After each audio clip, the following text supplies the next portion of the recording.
mo ba siyang maging bushy or lago? Ituturo ko po sa inyo paano.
Magandang araw mga kahalaman! Ako uli si Jenny Lindric-Ana. Welcome to my YouTube channel.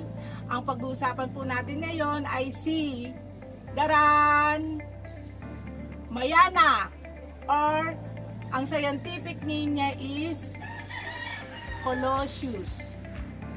Ito pong si Mayana is wandering herbal dito sa Pilipinas kasi maraming benepisyo makukuha sa kanya. Pwede po siyang maging gamot. Pwede siyang gamot sa pigsa, sakit ng tiyan, ulcer, diabetes, lagnat. Pag may dysmenorrhea ka, maganda po itong inumin. Mabilis po itong makapagparegla. At marami pang iba. Kaya tayo nang magtanim ng Mayana. Kasi madali lang siyang alagaan, madali lang siyang paramihin. Hindi siya sakit ng ulo pag inaalagaan natin. At saka friendly po siya sa bago pa lang naghahalaman. At maganda po siyang tignan kasi maraming kulay ang kanyang mga dahon. At pwede ka pang makapag-create. Kapag sinamba-tsambahan ka, magkakaroon ka rin ng sarili mong variety sa pagdaan ng panahon. Kaya ituturo ko po sa inyo kung paano magtanim ng Mayana sa pinakamadaling paraan. Ito pong si Mayana is gustong-gusto po niya ang araw. What? Gusto niya is direct sunlight. Mas gumaganda ang kulay niya kapag dinedirekta natin sa araw ang kanyang mga dahon. Kumbaga, pag nilalagay natin siya sa direct sunlight, mas makikikintab at titingkad ang kulay niya. Then, hindi rin siya maselan sa tubig. Basta wag lang po natin siyang i-overwater. Kasi, si Mayana is mabilis uminom. Kasi nga, bushy siya. Marami siyang dahon. Then, meron siyang istakan ng tubig sa kanyang stem. Kaya si Mayana is pwede siyang diligan ng 2 times a day. Kung mabilis talagang matuyo ang kanyang tubig, or once a day. Kasi kapag hindi nyo po nagawa yun, itong dahon niya is maglalanta. Huwag po kayo mag-alala pag lalanta po ang dahon niyan. Kasi pag diniligan nyo po siya, babalik uli sa normal ang kanyang dahon. Then sa soil, hindi rin siya maselan. Basta, ang lupang pagtatamnan natin sa kanya is well-drained or mabuhaghag and may mga organic materials. Then meron pong compost and vermicast. May isang payo po ako sa mga gustong talaga magtanim ng halaman. Tas wala po kayong pambiling mga lupa kasi mahal nga. Then may mga available naman na lupa sa lugar ninyo. Pwede naman po yung gamitin. Basta po, yung lupang gagamitin po natin is paaarawan muna natin ng 5 days sa sikat ng araw, yung todo sikat ng araw. Kasi po, minsan yun po yung nagiging cause kung bakit hindi tumataba o dumadami yung ating mga mayana. Or kahit anong mga tanim. Kasi minsan may mga nakatira itong mga sakit or mga insekto. Paarawan lang po muna natin. Then kung may pagkakataon po tayo, i-store muna natin yung lupa. And then lagyan natin ng mga scrap materials bago natin gamitin. Super taba ng halamang itatanim doon. Then hindi nyo na kailangan mag-fertilize kasi healthy na yung lupa. Yun po yung pinaka magandang gamitin pantanim sa halaman. O, balik tayo sa topic. Gusto ni Mayana is well-drained soil, mabuhaghag, and then maraming mga organic materials gaya ng compost, vermicast, loam soil. Then kung may mga iba pa po kayong pwedeng ilagay na mga pampabuhaghag gaya ng coco peat, carbonized rice hull, paghalu-haluin nyo po yun, basta mas marami ang content ng loam soil or garden soil. Maganda po yun sa mga halamang mayana. Gusto ni Mayana is mabuhaghag at nagre-retain ng tubig or nananatiling moist yung kanyang lupa. Yun sa fertilizer po, yun nga nasabi ko, hindi naman po ganun ka hilig sa fertilizer si Mayana. Basta ang gusto lang ni Mayana is well-drained and healthy soil. Yun lang siya kanya. Pero kung talagang may sakit siya, ganun, katulad ako pag naglalagay ako ng mga fertilizer, pag may mga sakit na sila, yung talagang ang tawag din, nire-revive na sila. Pwede po tayong gumamit ng complete 14-14 pang ornamental. Pwede po. Pero sa akin po, hindi ako magamit ng mga chemical fertilizer. Kasi yung ginagamit ko talagang lupa is healthy na kasi ako mismo yung gumagawa ng lupang yon. Ito po, nakikita nyo po itong drum na to. Dito po naka-store yung mga lupang gagamitin ko sa mga halaman ko. Kino-compost ko na po dito. Kaya pag ginamit ko na po siya, healthy na siya, kaya hindi na ako ganun kahirap palaguin o paramihin sila. Gusto mo ba siyang maging bushy or lago? Ituturo ko po sa inyo paano. Itong si Mayana is kung gusto niyang ipinuprune or pinipinch, kinukurot. Tawag sa amin sa term ng mga Mayana lover, kinukurot. At paborito tong kurotin ng ating mga kapitbahay kasi madali lang talaga siyang paramihin. Pero wag kung saan-saan kasi si Mayana po, yung pinagputulan natin sa kanya, hindi na yun tutubo. Doon na siya tutubo sa mga node niya. Yun ako lagak man dun eh. Ito po, makikita ko.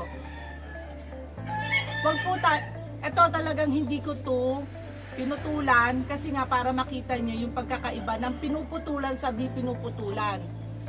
Ito hindi ko pa to, since na nabili ko siya, ayan, kapag nabibisita ako sa mga friend ko, talagang iba, takot na takot putulan kasi baka daw mamatay.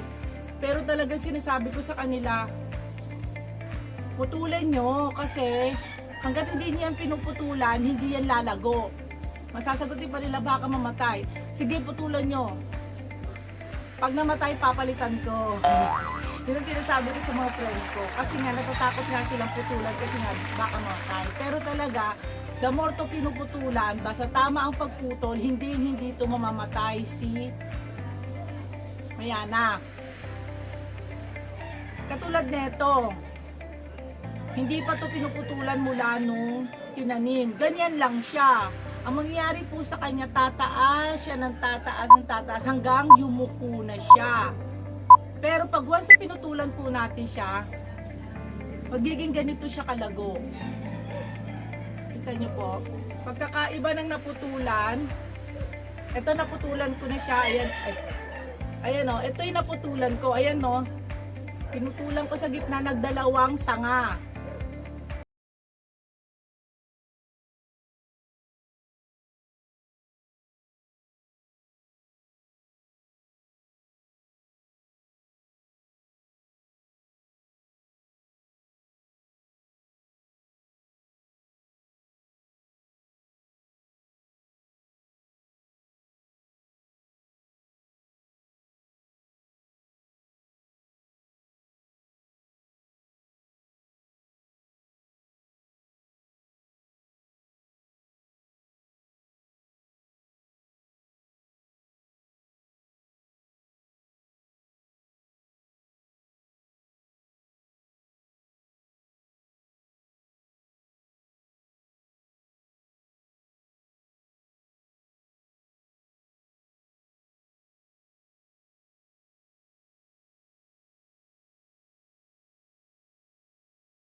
Muna siya ilagay sa direct sunlight. Ilagay muna natin siya sa bright shaded area kasi malalanta to para hindi siya matuyo.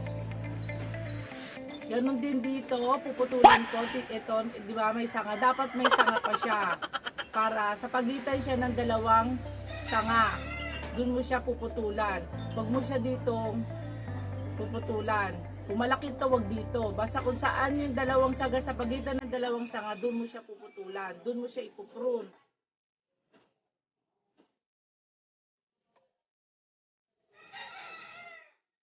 Ganyan. Eh pagtutubo yan, magiging bushy. Ganito lang po magparami o magpakapal ng mayana. Then, saan ba dapat natin itanim sa mayana? Si mayana po pwede natin itanim sa hanging pot. Gaya nito.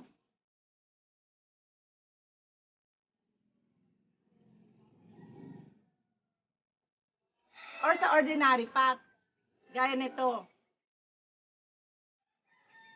Pwede nga sa mga mineral water, mga galon. Hindi po siya maselan sa pagtatamnan niya. Basta tama yung lupang gagamitin natin. Then may rami nagtatanong yung mga lagi naghahanap ng rare mayana. Sa pagkakaunawa ko, ang mayana nagiging rare lang po yan kapag hindi natin madalas nakikita sa ibang lugar. Pwedeng rare sa lugar natin, pwedeng hindi rare sa lugar natin, pwedeng rare sa kanila, pwedeng hindi rare sa kanila. Kasi ang mayana po, nakaka-develop yan ng iba't ibang variety. Kahit sa akin sa pangangalaga ko, may mga na-develop na rin akong iba't ibang variety sa akin. Kasi ang mayana, pag pinagsama-sama mo sa iisang paso, nagbabariegated siya. Gaya nito, tignan nyo to. Bigat eh. Tignan nyo to. Isang paso ang pinagtamnan yan.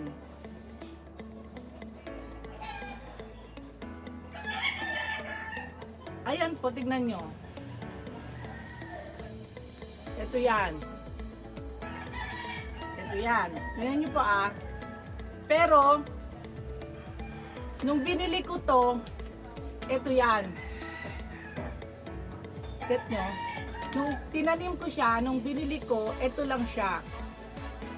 Naging ganito siya. Naging ganito siya. Kita ba? Basta yan kasi mabigat.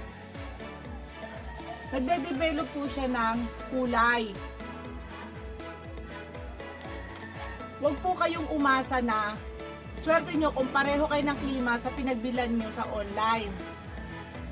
Kung ganito yung kulay, then ganito rin ang kulay na ma-achieve nyo pag tinanim nyo na sa lugar ninyo. Kasi may mga mayana na maganda yung pagkakakulay niya doon sa lugar nila, pero pagdating sa atin, hindi maganda kasi iba yung klima natin. Gaya nitong si Orange Mayana.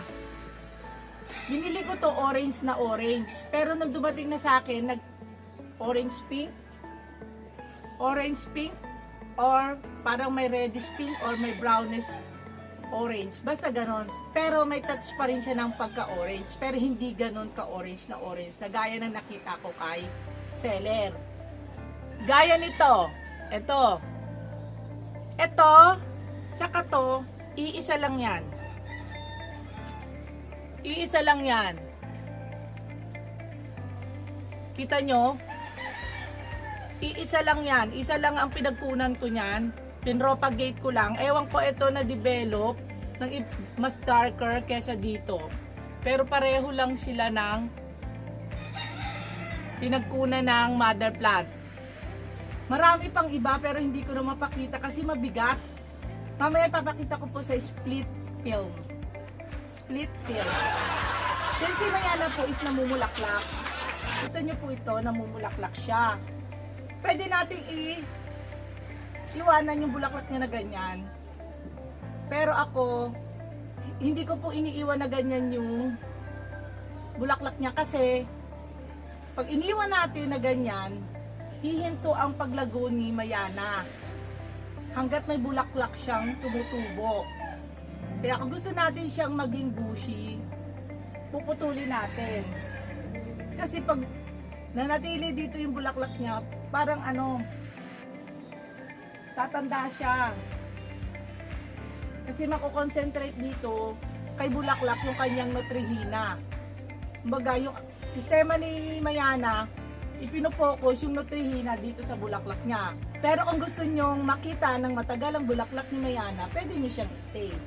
Pero ako hindi kasi mabilis naman kasi talaga siyang mamulaklak. Lalo na pag season niya, mabilis siyang mamulaklak. Kaya ginagawa ko, kinakat ko yan.